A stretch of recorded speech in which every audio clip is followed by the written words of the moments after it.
According to NPR, if you're murdered in America, there is a 1 in 3 chance that your killer will be identified. This is a downright disturbing dilemma that needs to be addressed in our country in order to give families the resolution and justice they deserve, and also just peace on our streets as well. An example of a cold case is Don Lewis's from the Netflix show Tiger King, which is a 20-year cold case of Carol Baskin's late husband.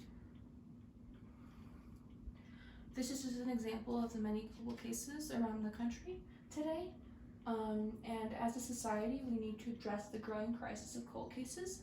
And today I will discuss resources that law enforcement have for solving cold cases and the emotional state that unsolved cases leave on families. And I will also provide solutions for aiding the problem of cold cases in our country.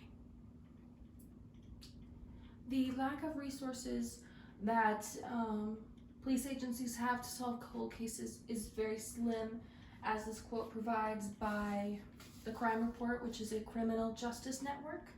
And it states that only 18% of the nation's 18,000 plus police agencies have a cold case unit, and that about 20% of those units do not have proper protocols in place to guide them through the process in the most effective way. Now, this problem of lack of resources and the resources that law enforcement are given to solve cold cases, is due to a number of things that includes a lack of manpower for older crimes. So just as due as the amount of active cases are out there, that police agencies have to be off the scene in cold cases require you to be behind a desk, looking at files, discovering, having a new insight on the case.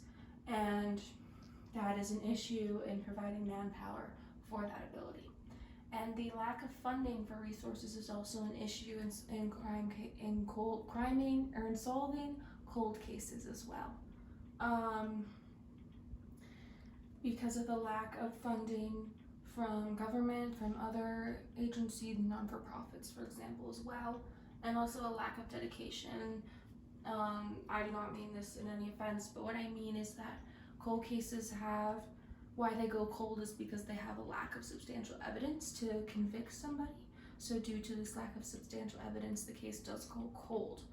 And then newer cases are discovered and they have more evidence, so then cold cases can be cold cases for 20 plus years, such as Don Lewis's. And this made me wonder about the emotional damage that families can go through due to unsolved cases.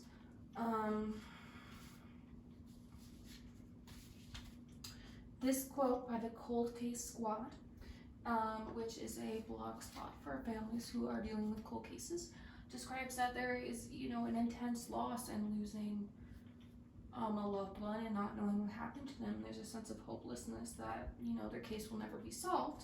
And this can participate in, the manifestation of PTSD, for example, and mental illness and depression and anxiety as well. And a lot of families, for example, there is, accounts where it talks about multiple, families will take initiative in solving the case on their own. So for example, hiring a private PI to solve the case, or doing, funding to other organizations. And then solutions to this problem of cold cases in our country could possibly be community resources.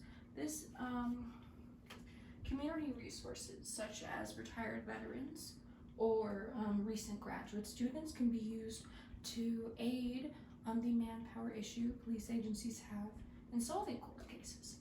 And if you aren't actively able to participate in your local law enforcement agency's cold case unit, there are other ways you can participate, which is donated in the Cold Case Foundation, which is a foundation that provides funding for police agencies, provides police training for police agencies, provides a